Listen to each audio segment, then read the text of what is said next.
Hi, my loves, and welcome back to I'm On Your Side with me, your host, Sierra Boudreau. Happy Sunday, or whatever day it is that you guys are listening to this.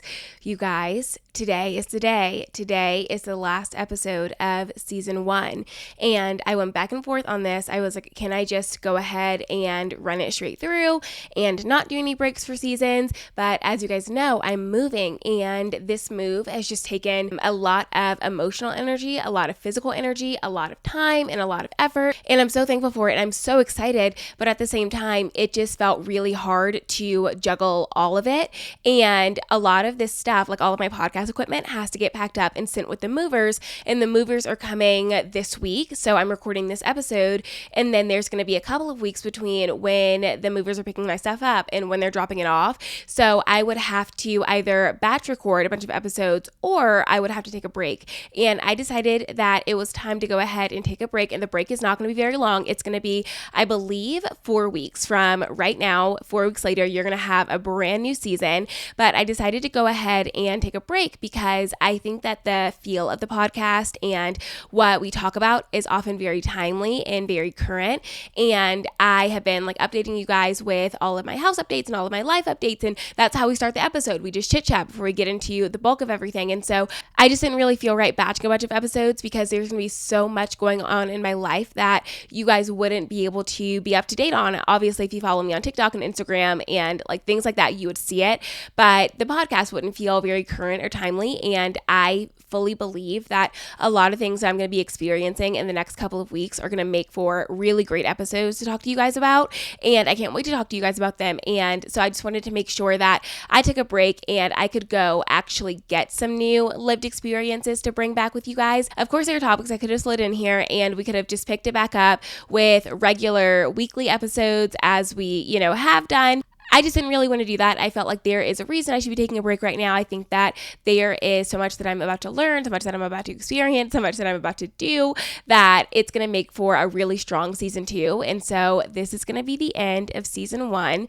And I have just been reflecting on the past 30 episodes, the past 30 weeks of my life, more or less. And it just feels so insane to me to be here in August. We started the podcast in January, and that feels like a lifetime ago. I think January of this year, I was living kind of a different life. I had just recently quit my corporate job. I was still figuring out my footing with that. I was still figuring out my footing with what I wanted to make content about. I didn't know if I wanted my content to change.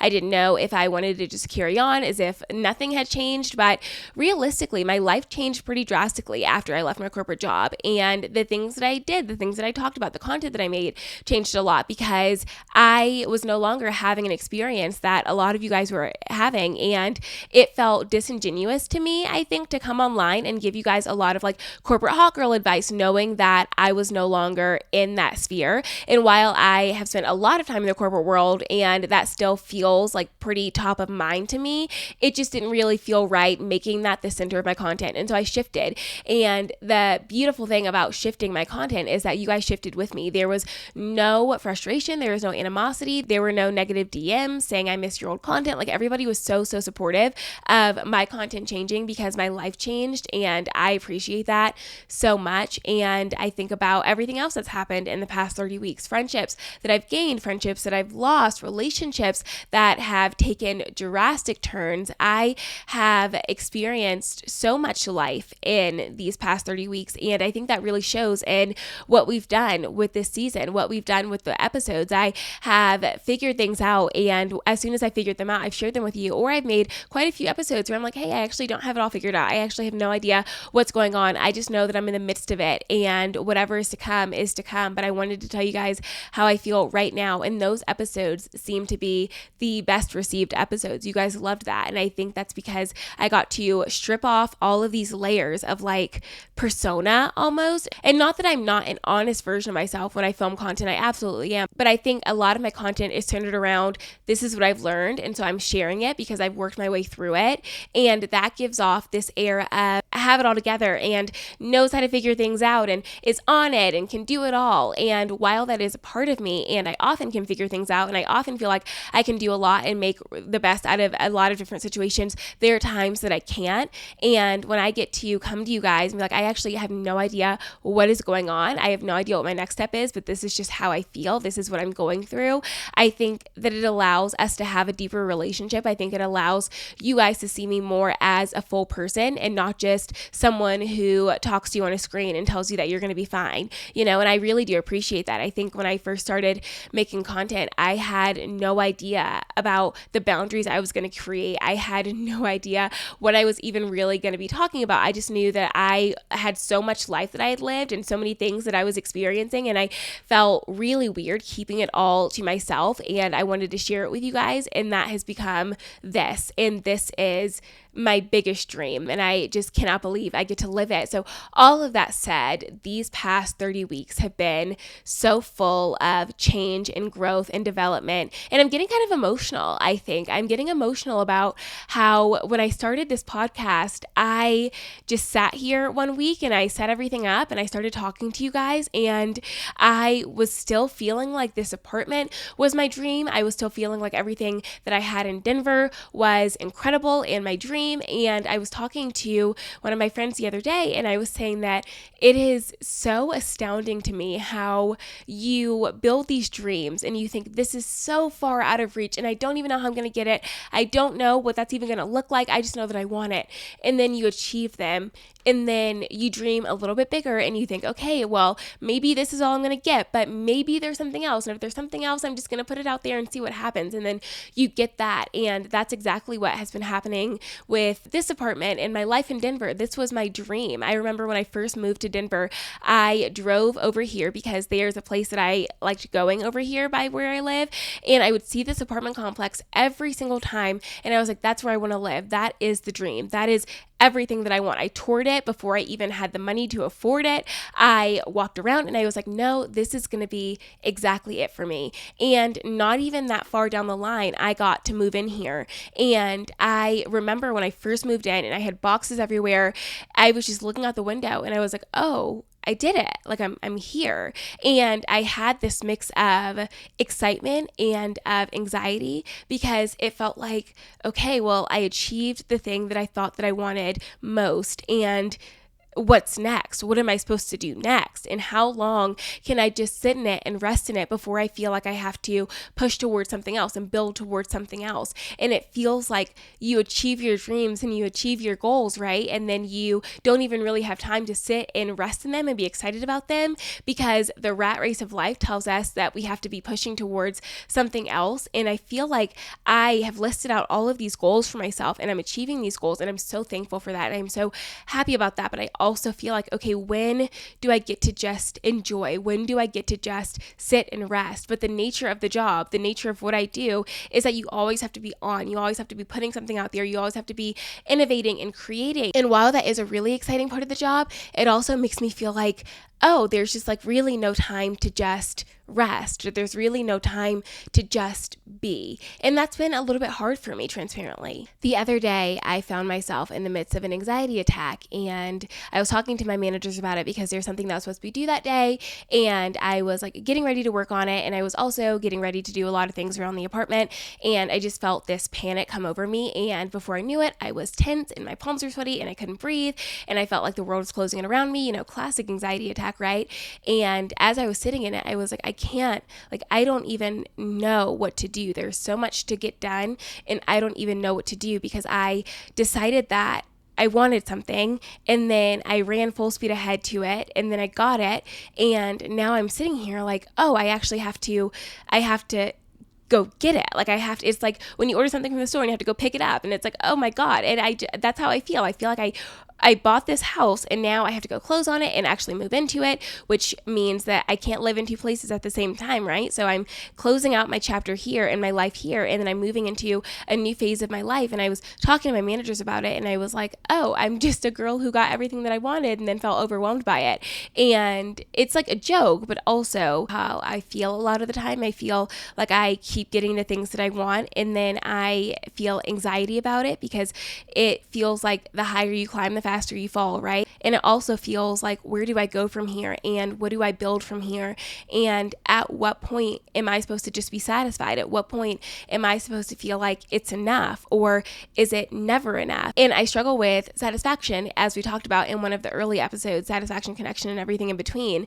And I never really feel like it's enough. I never really feel like things are good enough. I always feel like there has to be something else, something more. And it really prohibits me from just enjoying where I am. And so I finally feel like I started to get that under control. And then here the feeling is again. And it's this time manifesting itself in anxiety. And this time it's not just like this go-getter, do-it-all attitude. Now I'm anxious because I feel like I am the one who's in control, and it's like the double-edged sword of hearing so often and telling yourself so often, okay, you're the one who's in control of your life. You can have anything that you want. You can be anything that you want. You can do whatever you want. And then you start to internalize that and you realize, okay, if I'm the one who can do it all, then I'm the one who's supposed to. If I want to make something happen for my life, then I'm the one who's supposed to make it happen. It's not just going to happen to me. And I have been equal parts excited and anxious about that. And the anxiety kind of took over. And as I'm like sitting here looking at all of the boxes around my apartment and realizing that I am on the verge of living a very different life, I feel almost stuck in paralysis, like decision paralysis. It's like I don't even know what to pack in what box. I don't know where to put these things. I don't know what I'm keeping or what I am leaving. I don't know what I even want to do with the house. I keep looking on Pinterest and looking at all these different designs and all these paint colors and, all of these like things that come with owning a house. And I just feel so overwhelmed by all of it because I am a person who, when I decide I want something, nothing's going to stop me until I get it. And then I finally get it. And that's when I process. And now I feel like I'm in the processing phase. It's a lot. Like it's a lot of emotional stuff to carry. But I don't mean to complain. I just mean to express. And I think that I struggle a little bit with expressing very honestly with you guys because I never wanted to come across as if I am ungrateful for the life that I live. And I never want to disappoint you guys because I know that a majority of you guys follow me and listen to this podcast for a reason. And I sometimes feel like if I am too honest about the things that I'm feeling and the things that I'm going through, then I'm kind of taking away that reason. And I know that's probably all in my head. Like, I don't think that any of you guys really actually feel that way, but I think that's how I feel. I have realized this year I have started gaining this new level of imposter syndrome. And it's been interesting for me because I'd never experienced imposter syndrome before. I always felt like I was doing exactly what I was meant to be doing. And I was always chosen for a reason. And now I kind of feel like, oh, I like me. And that's an uncomfortable feeling, I think. I think imposter syndrome makes me feel like I need to prove myself to myself. It's not even really about proving myself to other people. It's about making myself believe that I deserve to be here. And that's been a whole journey and struggle and, whatever. And we're definitely going to talk about that in season 2. I think that there is a lot that I have to say there. But as I started off saying, I don't mean to complain. I think that I just mean to express where my head's at and why I think that this is the most ideal time for a break. I think that this is the best time to end season 1 and start season 2 with fresh experiences and a fresh mindset and fresh words to say to you guys. And I'm really excited about that. I'm really excited to see what this month brings. I think that it's going to be a really interesting month and quite possibly a very, very hard month for me. But I am reflecting on all of the times that I have had extreme change and extreme growth in a short period of time and how it's always ended up being the best thing for me, even if in the moment it feels really scary. I know that it's going to be really, really good for me, and I know that I'm not going to regret it. I know that I'm going to be wherever I'm supposed to be. I know that to be true, but it's still hard. And I think that sometimes when I do that, you're going to be fine this week. And when I do my like inspirational content and my personal development content and all that stuff, it maybe comes across as if there's no room to feel sad about the choices that you're making and there's no room to feel anxiety about the choices that you're making. I think that the two things can exist at the same time. I think that you can feel really sad and know that you are making the best decision for your life. I think that you can feel a lot of anxiety and still believe that it's going to work out, even though that seems like two very opposite beliefs. I believe it to be true. We talked about so much this season, from satisfaction to leaving your loser boyfriend to finding really good friends, to pivoting when you need to pivot. I mean, there's been so many incredible conversations that we've had, and it sparked a lot of conversations between us personally. Like in my DMs, we've had some really good chats, and that means the most to me. I think that the personal and one-on-one conversations we've gotten to have just been so much to me and been so special to me and important to me, and it makes me feel like you guys know me and value me rather than just like this idea of me, you know what I mean? But I'm thankful for that. I'm just reflecting on how much has happened just in the past 100 days. Like in the past 100 days, I got sober and I got off of birth control and I bought a house. Like my life has changed so much in the last 100 days, and it feels crazy to me, but I feel like I'm on the edge of something really special. I feel like I'm on the edge of something pivotal and really, really beautiful and important. And I wish that for you guys. I wish that you all experience that feeling of knowing your life is going to change for the better, knowing that something beautiful is about to happen for you. And the feeling, I think, leads me to just a little bit of angst, but also this undeniable feeling of joy, this feeling of knowing and grasping for something and knowing that it's not far off, like it's right there. And I just have to show up and do it. And so I'm going to show up and do it. And I'm going to get through this month, and it might be a really challenging month and a really scary and overwhelming month, but ultimately it is a month that I need to have to lead me into the rest of this year. And I believe the rest of this year is going to be so much more than I could even imagine, so much better than I could even hope. Okay, my loves. Well, I close in 2 weeks and then I move in one. No, what? That wouldn't even make any sense, closing in 2 weeks and moving in one. I close in 2 weeks and then I move in 3 weeks. And next week I'm going to New York for a little brand trip. I'm really excited about that because it's my first brand trip. And so that's going to be great. And then, and one of my friends is going too that I know of. I'm sure there's a bunch of people going that I just don't know the guest list, but I know that one of my friends is going. And I'm so excited to see her because we have a lot to celebrate actually. So it's going to be good, but I just wanted to come on here and do this really quick end of season 1 recap, kind of tell you guys where my head's at, tell you guys that we are taking a little bit of a break, but we are going to be back in the very beginning of October, and I can't wait for that. I can't wait to see what we have to talk about. I can't wait to see how this month shapes me and grows me, and I can't wait to see the conversations that we have outside of the podcast over this month that I can bring into here and bring my fully formed thoughts and opinions and beliefs kind of as I do. But I love you so much, and I'm so thankful for this season. I am so thankful for the community that we've built. This podcast has really just been me betting on myself, and me betting on myself has really, really worked out and really paid off, and that just gives me the best feeling in the world. But I am so thankful for you, and I can't wait to see what this month holds for you. And of course, I will see you on TikTok. I will see you on Instagram. I'm not going away. The podcast is just taking a little tiny itty bitty break so that I can bring you guys the best content possible, and we can continue doing what we do here just in a better way. Next time you see me on the podcast, guys, we're going to have a completely different background. I'm going to be living in a completely different state, in a completely different house. It's going to look so different. I mean, I guess like the setup is going to kind of look the same, but we're just going to be in a different place, and that I'm really excited about. So I will see you guys in October, and I love you so much, and I'm on your side.